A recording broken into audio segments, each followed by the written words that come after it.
Have you ever wondered what's happening inside your computer when you load a program or video game? Well, millions of operations are happening, but perhaps the most common is simply just copying data from a solid-state drive or SSD into dynamic random access memory, or DRAM. An SSD stores all the programs and data for long-term storage, but when your computer wants to use that data, it has to first move the appropriate files into DRAM, which takes time, hence the loading bar. Because your CPU works only with data after it's been moved to DRAM, it's also called working memory or main memory.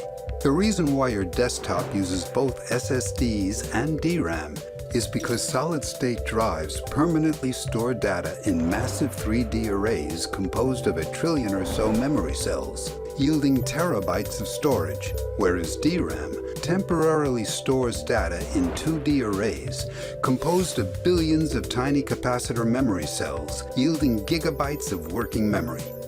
Accessing any section of cells in the massive SSD array and reading or writing data takes about 50 microseconds, whereas reading or writing from any DRAM capacitor memory cell takes about 17 nanoseconds, which is 3,000 times faster. For comparison, a supersonic jet going at Mach 3 is around 3,000 times faster than a moving tortoise. So the speed of 17 nanosecond DRAM versus 50 microsecond SSD is like comparing a supersonic jet to a tortoise.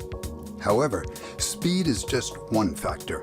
DRAM is limited to a 2D array and temporarily stores 1 bit per memory cell. For example, this stick of DRAM with 8 chips holds 16 gigabytes of data, whereas a solid-state drive of a smaller size can hold 2 terabytes of data, more than 100 times that of DRAM. Additionally, DRAM requires power to continuously store and refresh the data held in its capacitors. Therefore, computers use both SSDs and DRAM. And by spending a few seconds of loading time to copy data from the SSD to the DRAM, and then prefetching, which is the process of moving data before it's needed, your computer can store terabytes of data on the SSD and then access the data from programs that were preemptively copied into the DRAM in a few nanoseconds. For example, many video games have a loading time to start up the game itself, and then a separate loading time to load a save file. During the process of loading a save file, all the 3D models, textures, and the environment of your game state are moved from the SSD into DRAM, so any of it can be accessed in a few nanoseconds, which is why video games have DRAM capacity requirements. Just imagine, without DRAM, playing a game would be 3,000 times slower. We covered solid-state drives in other videos, so in this video we're going to take a deep dive into this 16 gigabyte stick of DRAM. First, we'll see exactly how the CPU communicates and moves data from an SSD to DRAM. Then we'll open up a DRAM microchip and see how billions of memory cells are organized into banks, and how data is written to and read from groups of memory cells. In the process, we'll dive into the nanoscopic structures inside individual memory cells and see how each capacitor physically stores 1 bit of data. Finally, we'll explore some breakthroughs and optimizations, such as the burst buffer and folded DRAM layouts that enable DRAM to move data around at incredible speeds. A few quick notes. First, you can find similar DRAM chips inside GPUs, smartphones, and many other devices, but with different optimizations. As examples, GPU DRAM, or VRAM, located all around the GPU chip, has a larger bandwidth and can read and write simultaneously, but operates at a lower frequency. And DRAM in your smartphone is stacked on top of the CPU and is optimized for smaller packaging and lower power consumption. Second, this video is sponsored by Crucial. Although they gave me this stick of DRAM to model and use in the video, The content was independently researched and not influenced by them. Third, there are faster memory structures in your CPU called cache memory, and even faster registers. All these types of memory create a memory hierarchy, with the main trade-off being speed versus capacity, while keeping prices affordable to consumers and optimizing the size of each microchip for manufacturing. Fourth, you can see how much of your DRAM is being utilized by each program by opening your computer's resource monitor and clicking on memory. Fifth, there are different generations of DRAM, and we'll explore DDR5. Many of the key concepts that we explain apply to prior generations, although the numbers may be different. Sixth, 17 nanoseconds is incredibly fast. Electricity travels at around 1 foot per nanosecond, and 17 nanoseconds is about the time it takes for light to travel across a room. Finally, this video is rather long, as it covers a lot of what there is to know around DRAM. We recommend watching it first at 1.25 times speed, and then a second time at 1.5 speed to fully comprehend this complex technology. Stick around, because this is going to be an incredibly detailed video. To start, a stick of DRAM is also called a dual inline memory module, or DIMM, and there are 8 DRAM chips on this particular DIMM. On the motherboard, there are 4 DRAM slots, and when plugged in, the DRAM is directly connected to the CPU via 2 memory channels that run through the motherboard. Note that the left 2 DRAM slots share these memory channels, and the right 2 share a separate channel. Let's move to look inside the CPU at the processor. Along with numerous cores and many other elements, we find the memory controller which manages and communicates with the DRAM. There's also a separate section for communicating with SSDs plugged into the M2 slots, and with SSDs and hard drives plugged into SATA connectors. Using these sections, along with data mapping tables, the CPU manages the flow of data from the SSD to DRAM, as well as from DRAM to cache memory for processing by the cores. Let's move back to see the memory channels. For DDR5, each memory channel is divided into 2 parts, channel A and channel B.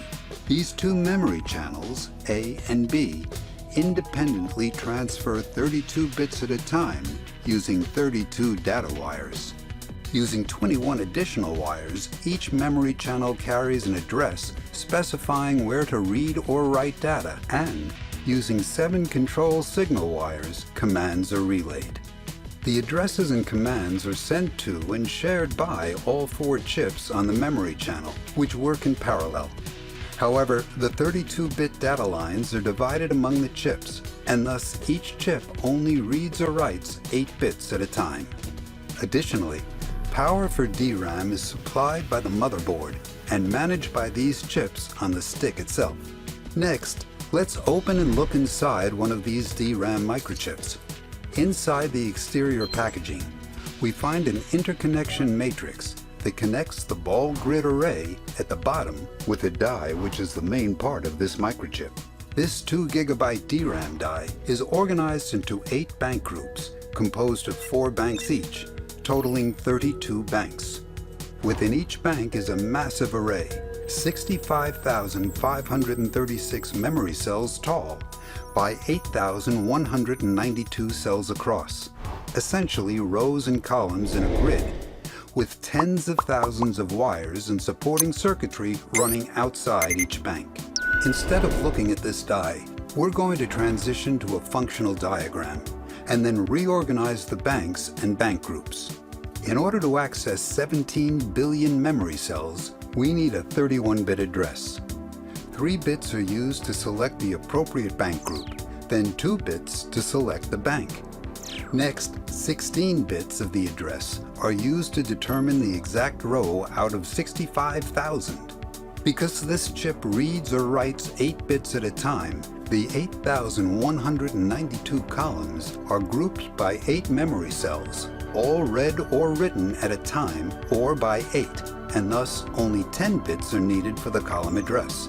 One optimization is that this 31-bit address is separated into two parts and sent using only 21 wires.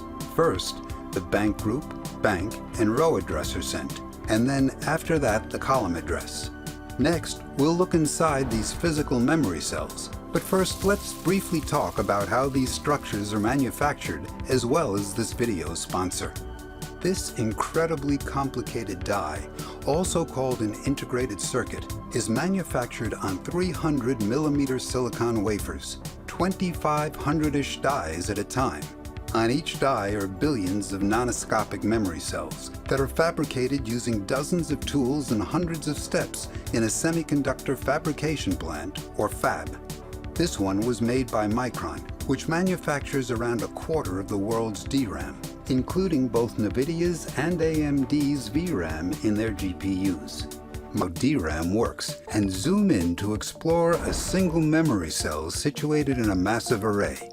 This memory cell is called a 1T 1C cell and is a few dozen nanometers in size. It has two parts, a capacitor to store 1 bit of data in the form of electrical charges, or electrons, and a transistor to access and read or write data. The capacitor is shaped like a deep trench dug into silicon and is composed of two conductive surfaces separated by a dielectric insulator or barrier just a few atoms thick, which stops the flow of electrons but allows electric fields to pass through. If this capacitor is charged up with electrons to 1 volt, it's a binary 1. And if no charges are present and it's at 0 volts, it's a binary 0. And thus, this cell only holds 1 bit of data. Designs of capacitors are constantly evolving, but in this trench capacitor, the depth of the silicon is utilized to allow for larger capacitive storage, while taking up as little area as possible.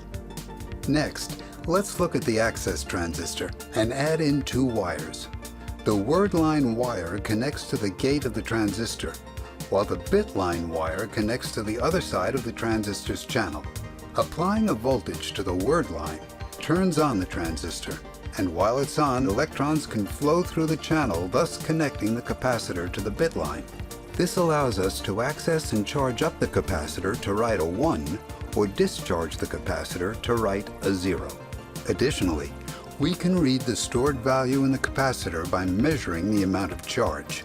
However, when the word line is off, the transistor is turned off, and the capacitor is isolated from the bit line, thus saving the data, or charge, that was previously written.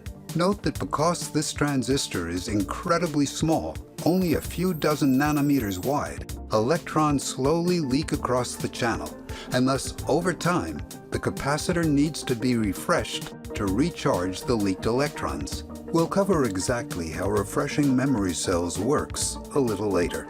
As mentioned earlier, this 1T 1C memory cell is one of 17 billion inside this single die, and is organized into massive arrays called banks.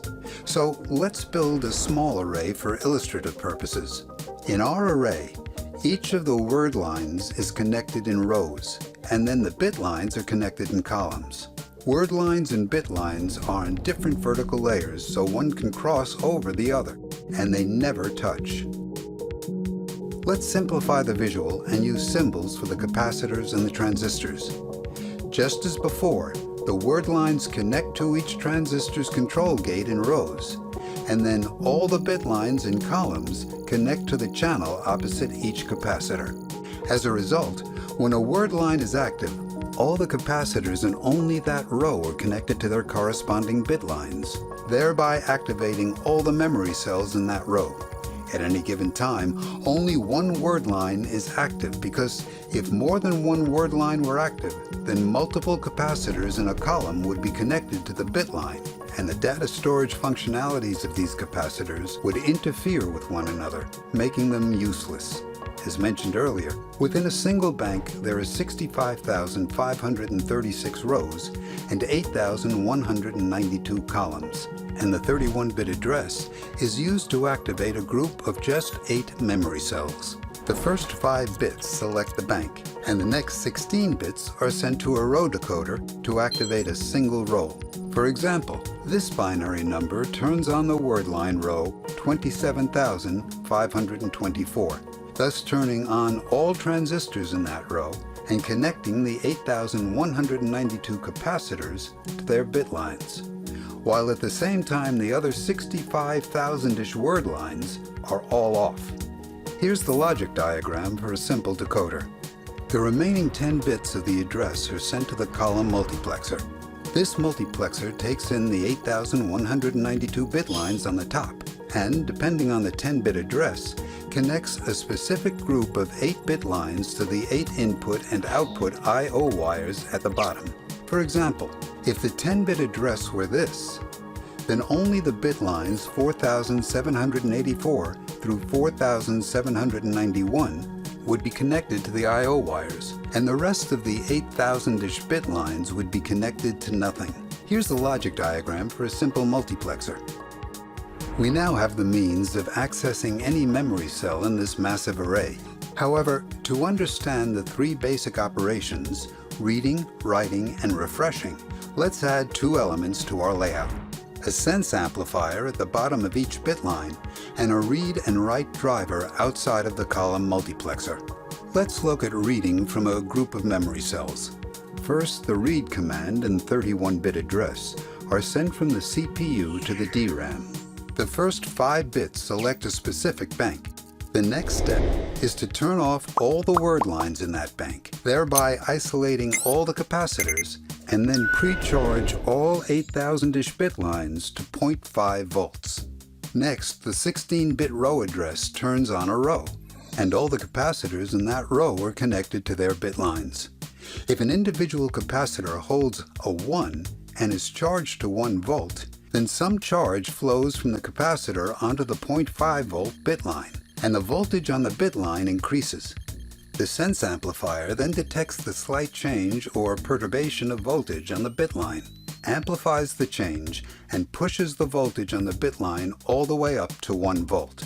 However, if a 0 is stored in the capacitor, charge flows from the bit line into the capacitor, and the 0.5 volt bit line decreases in voltage. The sense amplifier then sees this change, amplifies it, and drives the bit line voltage down to 0 volts or ground.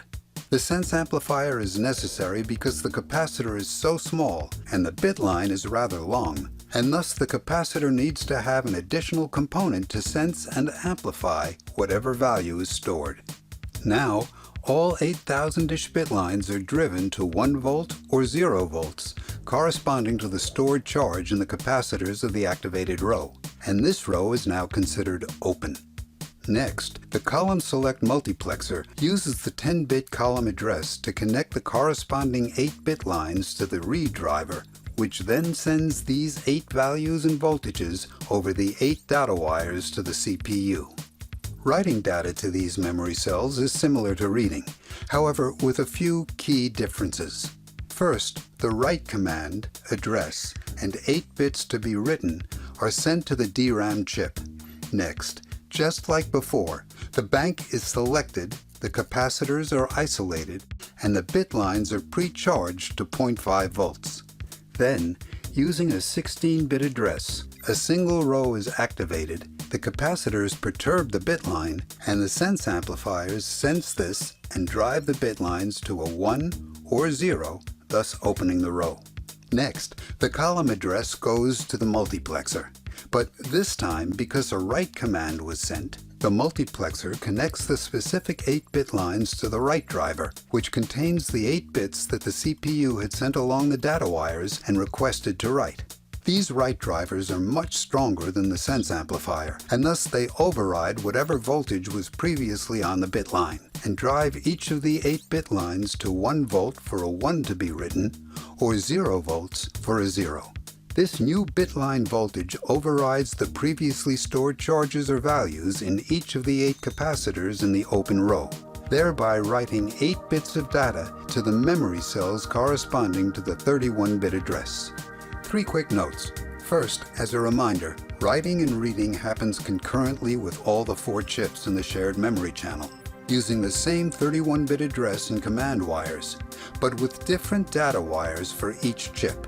Second, with DDR5 for a binary 1, the voltage is actually 1.1 volts. For DDR4, it's 1.2 volts. And prior generations had even higher voltages, with the bit line pre-charge voltages being half of these voltages. However, for DDR5, when writing or refreshing a higher voltage, around 1.4 volts is applied and stored in each capacitor for a binary 1 because charge leaks out over time. However, for simplicity, we're going to stick with 1 and 0. Third, the number of bank groups, banks, bit lines, and word lines varies widely between different generations and capacities, but is always in powers of 2. Let's move on and discuss the third operation, which is refreshing the memory cells in a bank. As mentioned earlier, the transistors used to isolate the capacitors are incredibly small, and thus charges leak across the channel. The refresh operation is rather simple, and is a sequence of closing all the rows, pre-charging the bit lines to 0.5 volts, and opening a row. To refresh, just as before, the capacitors perturb the bit lines, and then the sense amplifiers drive the bit lines and capacitors to the open row fully up to 1 volt or down to 0 volts, depending on the stored value of the capacitor, thereby refilling the leaked charge.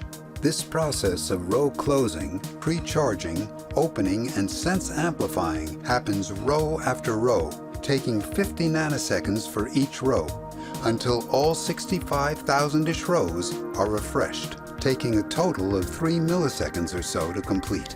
The refresh operation occurs once every 64 milliseconds for each bank, because that's statistically below the worst-case time it takes for a memory cell to leak too much charge to make a stored 1 turn into a 0, thus resulting in a loss of data.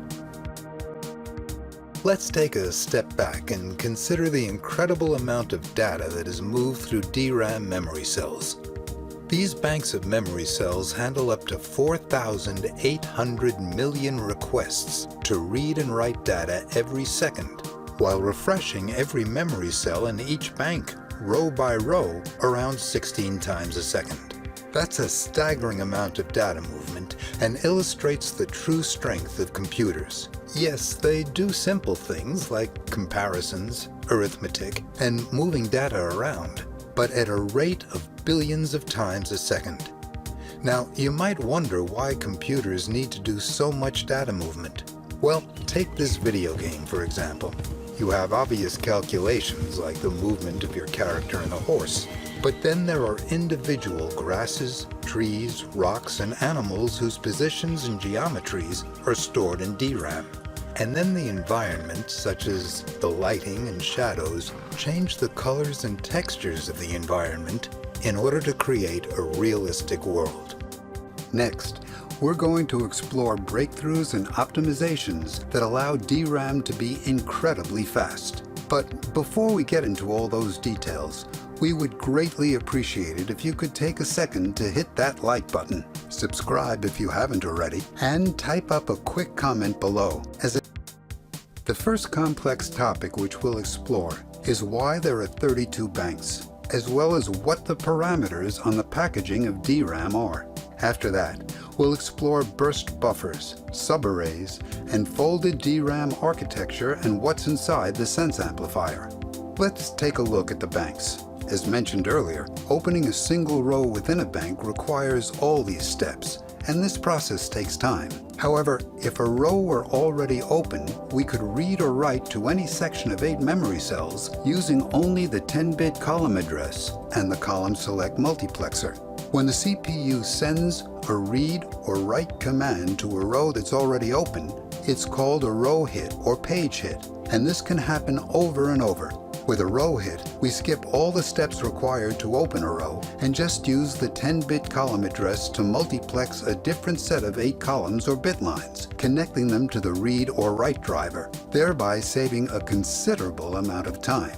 A row miss is when the next address is for a different row, which requires the DRAM to close and isolate the currently open row and then open the new row. On a package of DRAM, there are typically 4 numbers specifying timing parameters regarding row hits, pre-charging, and row misses. The first number refers to the time it takes between sending an address with a row open, thus a row hit, to receiving the data stored in those columns. The next number is the time it takes to open a row if all the lines are isolated and the bit lines are pre-charged. Then the next number is the time it takes to pre-charge the bit lines before opening a row. And the last number is the time it takes between a row activation and the following pre-charge. Note that these numbers are measured in clock cycles. Row hits are also the reason why the address is sent in 2 sections. First, the bank selection and row address called RAS, and then the column address called CAS. If the first part, the bank selection and row address, matches a currently open row, then it's a row hit, and all the DRAM needs is the column address and the new command, and then the multiplexer simply moves around the open row. Because of the time saving in accessing an open row, the CPU memory controller, programs, and compilers are optimized for increasing the number of subsequent row hits. The opposite, called thrashing, is when a program jumps around from one row to a different row over and over, and is obviously incredibly inefficient, both in terms of energy and time. Additionally, DDR5 DRAM has 32 banks for this reason. Each bank's rows, columns, sense amplifiers, and row decoders operate independently of one another, and thus multiple rows from different banks can be open all at the same time, increasing the likelihood of a row hit and reducing the average time it takes for the CPU to access data. Furthermore, by having multiple bank groups, the CPU can refresh one bank in each bank group at a time while using the other 3, thus reducing the impact of refreshing. A question you may have had earlier is, why are banks significantly taller than they are wide? Well, by combining all the banks together, one next to the other, you can think of this chip as actually being 65,000 rows tall by 262,000 columns wide. And by adding 31 equally spaced divisions between the columns, thus creating banks, we allow for much more flexibility and efficiency in reading, writing, and refreshing. Also, note that on the DRAM packaging are its capacity in gigabytes, the number of millions of data transfers per second, which is 2 times the clock frequency, and the peak data transfer rate in megabytes per second. The next design optimization we'll explore is the burst buffer and burst length. Let's add a 128-bit read and write temporary storage location called a burst buffer to our functional diagram. Instead of 8 wires coming out of the multiplexer, we're going to have 128 wires that connect to these 128-bit buffer locations. Next, the 10-bit column address is broken into 2 parts.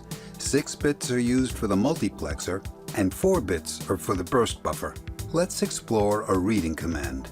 With our burst buffer in place, 128 memory cells and bit lines are connected to the burst buffer using the 6 column bits, thereby temporarily loading or caching 128 values into the burst buffer. Using the 4 bits for the buffer, 8 quickly accessed data locations in the burst buffer are connected to the read drivers, and the data is sent to the CPU. By cycling through these 4 bits, all 16 sets of 8 bits are read out, and thus the burst length is 16.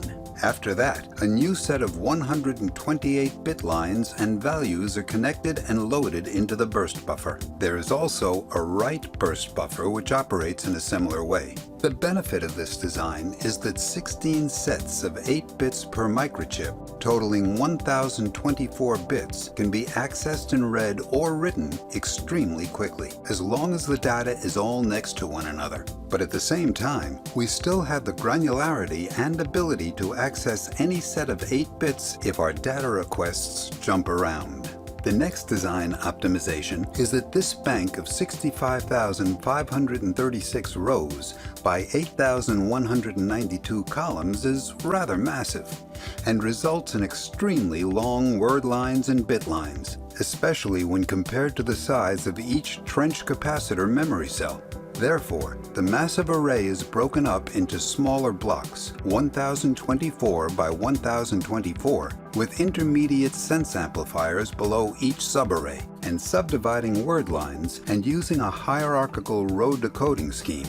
By subdividing the bit lines, the distance and amount of wire that each tiny capacitor is connected to as it perturbs the bit line to the sense amplifier is reduced, and thus the capacitor doesn't have to be as big. By subdividing the word lines, the capacitive load from 8,000-ish transistor gates and channels is decreased, and thus the time it takes to turn on all the access transistors in a row is decreased. The final topic we're going to talk about is the most complicated. Remember how we had a sense amplifier connected to the bottom of each bit line? Well, this optimization has 2 bit lines per column going to each sense amplifier, and alternating rows of memory cells connected to the left and right bit lines, thus doubling the number of bit lines. When one row is active, half of the bit lines are active, while the other half are passive, and vice versa when the next row is active. Moving down to see inside the sense amplifier, we find a cross-coupled inverter. How does this work? Well, when the active bit line is a 1, the passive bit line will be driven by this cross-coupled inverter to the opposite value of 0. And when the active is a 0, the passive becomes a 1. Note that the inverted passive bit line isn't connected to any memory cells, and thus it doesn't mess up any stored data. The cross-coupled inverter makes it such that these 2 bit lines are always going to be opposite one another, and they're called a differential pair. There are 3 benefits to this design. First, during the pre-charge step, we want to bring all the bit lines to 0.5 volts, and by having a differential pair of active and passive bit lines, the easiest solution is to disconnect the cross-coupled inverters and open a channel between the 2 using a transistor. The charge easily flows from the 1 bit line to the 0, and they both average out and settle at 0.5 volts. The other 2 benefits are noise immunity and a reduction in parasitic capacitance of the bit line. These benefits are related to the fact that by creating 2 oppositely charged electric wires with electric fields going from one to the other, we reduce the amount of electric fields emitted in stray directions and relatedly increase the ability of the sense amplifier to amplify 1 bit line to 1 volt and the other to 0 volts. One final note is that when discussing DRAM, one major topic is the timing of addresses, command signals, and data, and the related acronyms DDR, or double data rate, and SDRAM, or synchronous DRAM. These topics were omitted from this video because it would have taken an additional 15 minutes to properly explore.